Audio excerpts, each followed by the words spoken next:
Alors, moi, je fais des dessins. C'est-à-dire que tous les jours, je fais des dessins dans le journal Le Monde, toutes les semaines dans l'Express. Mon nom, c'est Plantu.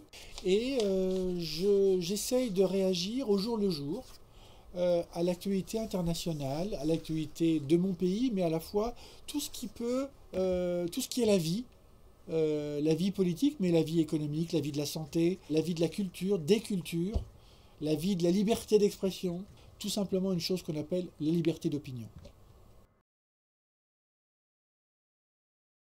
Mon tout premier dessin publié dans le monde, c'est le tout premier.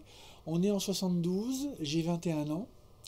Et ça fait plusieurs mois que je vends des meubles de bois blanc et des escabeaux en métal aux Galeries Lafayette. Et donc, comme j'étais admiratif du dessin, j'étais passionné par la vie politique, on est en 72, j'écoute la radio, je regarde les autres dessinateurs, j'achète Charlie Hebdo, ce sont mes dieux.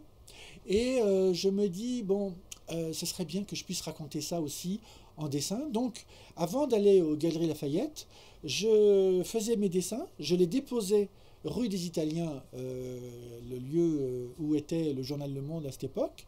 Et pendant des mois et des mois, pendant que je vendais des meubles, tous les matins, hop, et à la pause de 11 heures, je téléphonais au rédacteur en chef et pendant des semaines, il m'a dit bah non, non, on passe pas, non, on passe pas. Mais c'est pas grave, continuez, envoyez vos.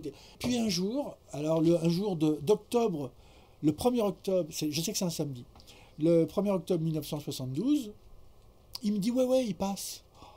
Alors génial parce que j'avais jamais vu mon dessin publié dans un journal.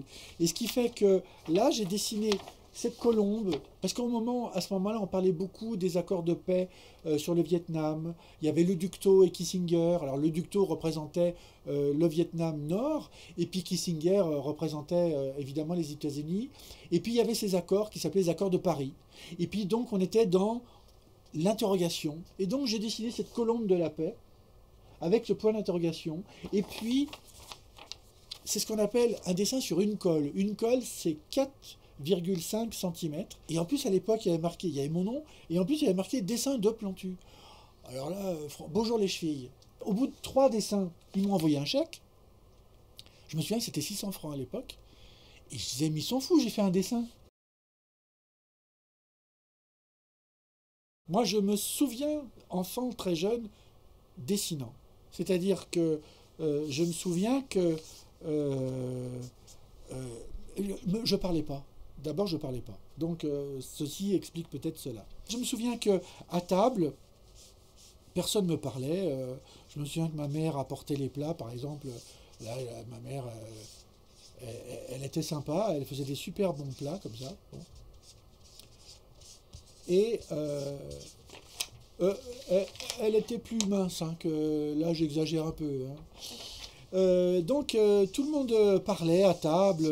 Voilà. Il y en avait un qui parlait pas, c'était moi. Et donc, j'avais toujours à côté de moi plein de petites feuilles de papier. Et pendant que tout le monde parlait, eh ben, moi, je dessinais.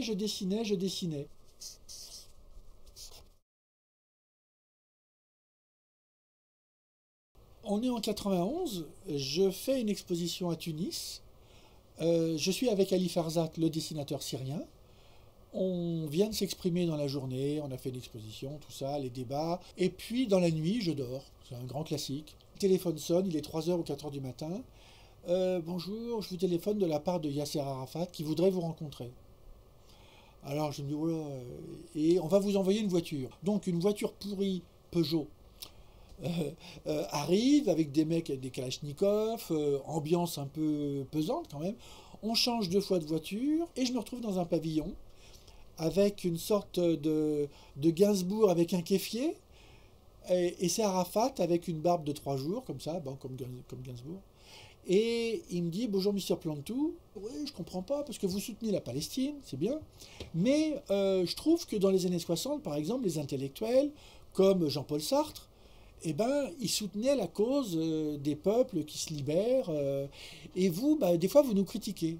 Je dis, bah oui. Du coup, on a commencé à échanger. Et lui, qui à l'époque n'était pas capable de me dire je reconnais l'État d'Israël, je reconnais le peuple israélien. Et je me dis, mais alors, du coup, je pense tout haut. Et je lui dis, mais attendez, vous n'allez pas passer votre temps là, de part et d'autre de deux frontières.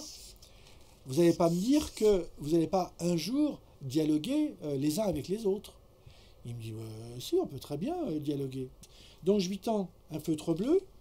Et alors d'un côté, bon, il fait le drapeau palestinien, d'accord, fastoche. Et puis, avec le feutre bleu, là, je l'attends.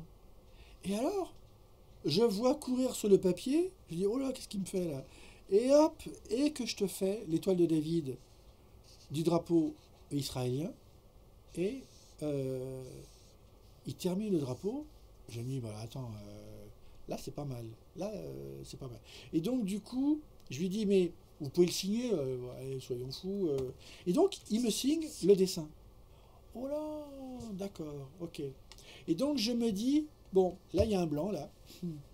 Et donc, j'ai prolongé le mouvement en me disant, bon, la signature côté palestinien, c'est bien, mais je suis allé à Jérusalem, j'ai été voir le ministre des Affaires étrangères israélien de l'époque, Shimon Peres, qui est devenu après président de la République. C'est drôle parce que à l'époque, quand je disais, vous savez, alors ça commençait comme ça, vous savez, ça c'est un dessin, alors il voyait le drapeau israélien, alors là c'est la Palestine, alors je commence à transpirer, et puis là, oui, c'est Arafat qui l'a signé, il me dit, bah oui, alors je dis, oh. Bon, et donc il me dit, mais oui, on va vers une solution, et là, il me fait une flèche, il écrit solution,